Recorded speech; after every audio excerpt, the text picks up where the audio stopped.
اور सुने तिरमिजी में हदीस है, मेरे मुस्तफ़ा करीम अलैहिस्सलातु वस्सलाम ने फरमाया, जो सच्चा ताजिर होगा, सच्चा ताजिर, अल्लाह उसे क़यामत के दिन नबियों के साथ जगह अता फरमाएगा। सच्चे ताजिर को अल्लाह नबियों के साथ। तो भाई अजीबो गरीब मामला है। मैं एक महफिल में था चंद दिन पहले, तो नकीबे महफिल ने मेरा नाम लिया।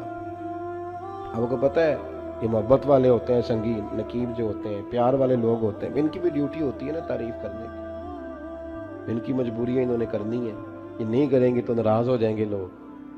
तो उसने कुछ ऐसे पता नहीं कहाँ से बेचारा रट्टा लगा के याद करके आया था, वो सारे उसने ना सारे अलकाब इकट्ठे करके तो मेरे नाम से जड़ दिए। अब मैं बड़ी देर तलाश करता रहा कि इन अलकाबात के अंदर मैं भला कहाँ पे हूँ। मेरे ऊपर तो मैं देख रहा था ना अपने आप को, मैंने जैसे आपको आते हुए कहा ना कि इनमें से बहुत सारे लोग ऐसे अल्हम्दुलिल्लाह स्टेज पे जिनके चेहरे मुझे नजर आ रहे थे कि मुझसे बहुत अच्छे हैं, नेक हैं। कोई मुलम्मा साजी नहीं कर रहा, ना ये मुझे कोई इनाम देंगे, लेकिन इंसान को पता होता है ना, पता तो सारा है ना सरदार नू कीतियां दा, एदा पर्दा चपाया ही तेरा भला होसी। तो मैं तजर्बा कर रहा था कि जितने लोग बैठे इनमें से बहुत सारे ऐसे लोग हैं जो अहले खैर है। लेकिन मेरे भाई अब वो ढूंढना पड़ता है ना इतने बड़े अलकाबात के अंदर से कि इतना बड़ा इसका वजन है और हमारा वजन कितना है। तो मैंने उसको बाद में कहा, मैंने कहा यार ये तूने पता है तो क्या कह रहा था लफ्जों का? कहने नहीं मैंने तू तिना दा तर्जुमा नहीं होता वो क्या है। तो मैंने कहा कुछ जरूरी है, आप मतलब आप सादा भी नाम ले लेंगे तो क्या हो जाएगा, लेकिन उन बेचारों की भी मजबूरी है ना जी। और वो अलकाबात वो हर रोज नकाबत करेगा, हर एक के बारे में वही जुमला कहेगा, हर पीर के बारे में वही फिक्रा कहेगा। कोई जरूरत नहीं, आप सच्ची बात करें, आप खरी बात करें, आप दो हरफों में बात करें। इंसान के लिए वो लफ्ज कहें जो रूह आपकी इजाजत देती है। अगर तबीयत इजाजत नहीं देती तो ना कहें, कोई हर्ज नहीं, कोई मसला नहीं, कोई जरूरत नहीं, कोई किसी किस्म का मामला नहीं। आप थोड़ा सा रुकें, अपनी जिंदगी में ये मियार बनाएं। आप ये समझें इस चीज को कि हमने ऐसे थोड़ी बात कर देनी है। आप बात थोड़ा सोच कर करें, थोड़ा समझ कर करें, थोड़ा निखर कर करें। सच की जिंदगी गुजारो, सच की जिंदगी ठंडी होती है, सच की जिंदगी मजेदार होती है, सच की जिंदगी के अंदर इंसान सुकून में रहता है। वरना तो मतलब अजीब मामला है ना जी। एक बात मैंने करनी है, वो बड़ी वो समझ ले मेरे लिए, इन बुजुर्गों के लिए नहीं है। एक बुजुर्ग ने खुद लिखा है अपने कलम से, उनसे किसी ने कहा हज़रत साहब आपने नसीहत कहाँ कहाँ से ली? तो कहने लगे मैं तो जहां से भी नसीहत मिली है मैंने ले ली है। जो अभी अपने आप को तालिब इल्म समझता है वो कहीं से भी ले लेता है, और जो कहता है कि अब मैं किसी मकाम पे पहुंच गया हूं तो उसके लिए जरा मुश्किल होता है। कहा जनाब फिर भी कहाँ कहाँ से? तो कहने लगे मुझे तो तवाइफ भी एक दिन नसीहत कर गई थी। सब तवाइफ कहाँ किस तरह? तो फरमाने लगे मैं गुजर रहा था जुब्बे कुब्बे में, वो भी गुजर रही थी बेपर्दा, चेहरे पे कपड़ा नहीं था, तो मैंने उसको नसीहत कर दी। मैंने कहा बेटे चेहरे पे कपड़ा डाल, अल्लाह से डरा कर। कहते हैं उसने उसी वक्त नकाब डाल लिया, चेहरे पे कपड़ा रखा। कहने लगी मैं एहतियात करूंगी, पर बुजुर्गों इजाजत हो तो एक बात मैं भी कर दूं। कहते हैं मैंने कहा बेटे कर लो। तो कहने लगी हजरत साहब मैं जो हूं ना मैं वही कहलाती हूं, आप भी बतलाइए जो आप कहलाते हैं वो हैं आप? जो आप कहलाते हैं, जो आपको कहा जाता है वो हैं आप? मैं जो हूं ना मैं वही कहलाती हूं। फरमाते मुझे तो वजद हो गया उसकी बातों पर, मैं चीख पड़ा, गश खा के गिरा, और मैंने कहा नहीं पुत्र, लोग मुझे जो कहते हैं वो मैं हूं नहीं। बड़ी सारी चीजें ऐसी हैं कि जो लोग कहते हैं पर मेरे अंदर पाई, मैं तो अपनी वेस्टकोट सीधी करने लगता हूं ना जब मेरी तारीफ हो रही होती है। मेरा तो दिल करता है कि शिमला थोड़ा और ऊंचा होना चाहिए। भाई सच की बात करें, खरी बात, पक्की बात। याद रखें कि जब पर्दे सुबह कयामत खुलेंगे तो फिर हालात मुश्किल होंगे। आप सच्चे रहें, सच्चाई का सफर करें। कुरान मजीद ने कहा या अय्युहल्लज़ीना आमनुत्तकुल्लाह वकूनू मास्सादिकीन, अल्लाह से डरो, और अगर सोबत इख्तियार करनी हो तो सच्चे लोगों की करना, झूठों के करीब ना जाना, सच्चे लोग, सच्चे खरे। सुनिए इब्ने हशाम ने क्या लिखा है, सच का मियार कितना बुलंद होता है और ये कुर्बानी कितनी मांगता है। हजरत अस्मा बिनते अबी बकर सिद्दीक رضی اللہ تعالی عنہا فرماتی ہیں کہ میرے ابا جی نا میری ڈیوٹی لگا کے گئے تھے کہ بیٹے میں حضور علیہ السلام کو لے کے غار ثور میں جا رہا ہوں تو میرے نبی کریم کو نا تازہ کھانا ملنا چاہیے۔ یہ محبت کا لفظ بولنا بڑا آسان ہے پر اس کی پاسداری بڑی مشکل ہے۔ اوہو بڑی مشکل۔ تازہ کھانا، آج نا حاجی سویرے سویرے جاتے ہیں عمرے والے اور صبح صبح 2-4 بوتلیں لے جاتے ہیں، غار ثور پہ جا رہے ہیں۔ اب رستہ بھی بن گیا ہے، دن کا وقت بھی ہوتا ہے، رستے میں بھی 2-4-5 جگہ پانی پینے کا بندوبست ہے، بوتلیں ملتی ہیں، پھر بھی حاجی واپس آ کے بڑھ کے مارتے ہیں۔ میں جی الحمدللہ سویرے ہی چلا گیا، بس 2.25 گھنٹے میں پہنچ گیا تھا، مسئلہ ہی کوئی نہیں، میں پھر آ گیا۔ بڑے لوگ رہ گئے جی، آپ گئے تھے جی، وہ 10 سے اوروں سے بھی پوچھتے ہیں آپ گئے غار ہرا پہ یا غار ثور پہ؟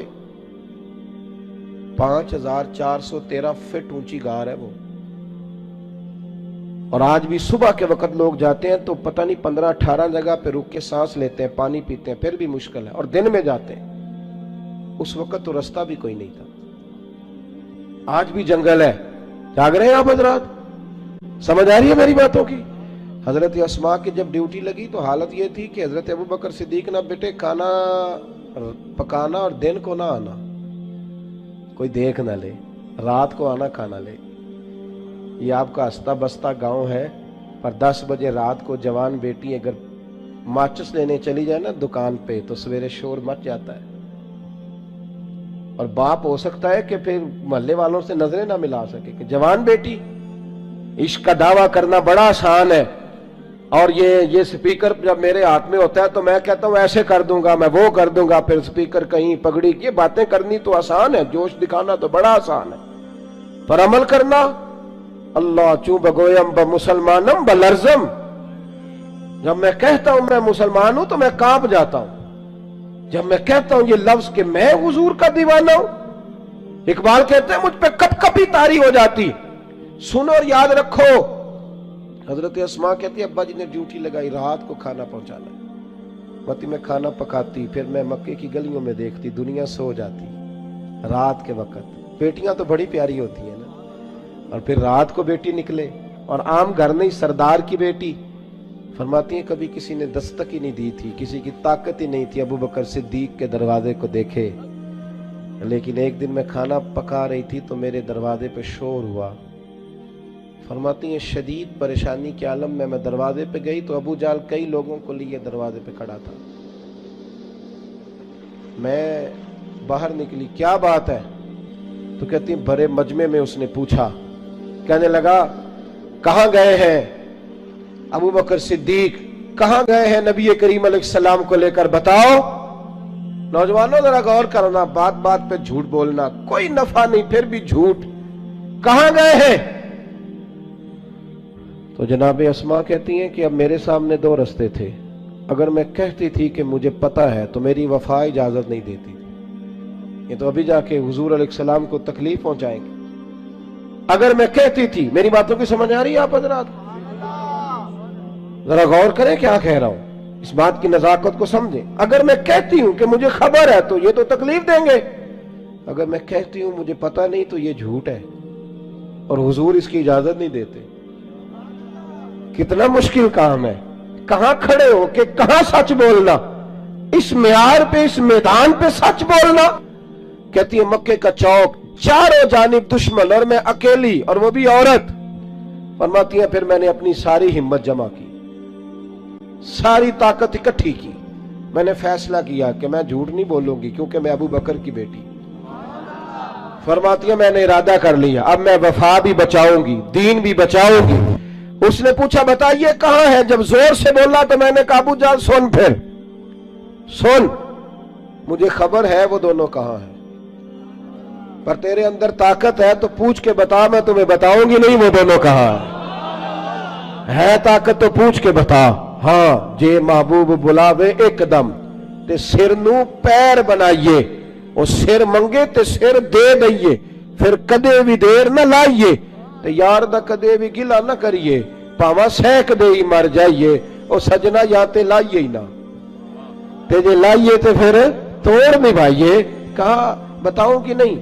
بھرے بازار میں، مکے میں ابو جال کو یہ بات کی۔ جب انسان دلیلوں سے عاجز آتے ہیں پھر لڑائی کرتے ہیں، दलील पास नहीं होती फिर लड़ाई करते हैं। अबू जाल ने एक थप्पड़ मार दिया बेटी के मुंह पर। फरमाती है कभी किसी ने दरवाजे को नहीं देखा था, थप्पड़ लगा तो मैं जमीन पे गिरी, नीचे पत्थर था, मेरा कान पत्थर को लगा तो बाली फट गई, खून निकला। जनाब अस्मा कहती है मैं उसी हाल में फिर उठी।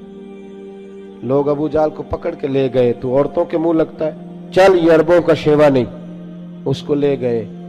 कहती है मैं उसी हालत में उठी, खून साफ किया, फिर मुंह पे चादर लपेटी, फिर खाना पकाया, फिर मैंने ज्यादा अंधेरा करने की कोशिश की। जब लोग सो गए, चेहरा लपेट के मैं गारे सौर तक गई। फरमाती हैं जब मैं वहां पहुंची तो पहली नजर जनाब सिद्दीक अकबर की लिपटे हुए चेहरे पे पड़ी। पुत्र खैर है? तो भी ये ठीक है। पता है ना, बेटी तो रात को टेलीफोन पे सही बात ना करे तो अब्बा सो नहीं सकता सारी रात। पता नहीं उन कुड़ी नु की गल है, बोली नहीं सही। कहती है हजरत सिद्दीक अकबर फरमान, क्या हुआ? कुछ नहीं अब्बा जी, मैं खाना लाई हूं। बेटे खाना छोड़, माजरा क्या है वो बता। कुछ नहीं अब्बा जी। जब 2-3 दफा पूछा तो नबी करीम अलैहिस्सलाम ने फरमाया, अस्मा बताती क्यों नहीं? अबू बकर परेशान है। तो कहती है मैंने वो कपड़ा हटाया तो खून फिर बहने लगा। क्या हुआ? अर्ज की हुजूर आज अजीब दोराहा था, सच भी बचाना था और वफादारी भी बचानी थी। अजीब मामला था, सच भी बचाना था और वफादारी भी। हुजूर अल्लाह ने फजल किया है, मेरी दोनों चीजें बच गई, सच भी वफा भी। मैं बचा करके आई हूं। हुजूर उसने थप्पड़ मारा है तो कान फट गया है। हजरत सिद्दीक अकबर की आंखों में भी आंसू चमके, पर कुर्बान जाएं जो दुआ मेरे नबी पाक ने दी ना, तो फरमाते आंखों में आंसू थे पर लब मुस्कुराने लगे। हुजूर ने हाथ उठा के फरमाया, ए अल्लाह मैं अबू बकर से राजी हूं, तू भी इससे राजी हो जा। ए अल्लाह मैं राजी। ओ भाई, उन्होंने तो सच के रास्ते में मार खाई, मार खाई। यहां क्या आलम है? हमारे अखलाकियात शुरू इस बात से होते हैं कि हम बड़ी लच्छेदार बात करते। अखलाकियात का माना यह है कि हम लोगों को शीशे में उतारने का फन जानते। अखलाकियात का माना यह है कि हम दूसरे की नफ्सियात पे सही कब्जा जमा लेंगे। पहला मामला इखलाक का, पहला जो सच बोलना। सुता उठ के कोई नहीं खुश होदा,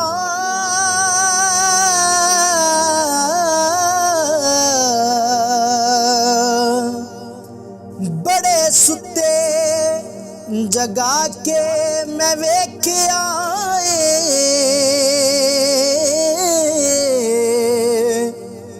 कुत्ते जिया नहीं कोई वफादार डिठा,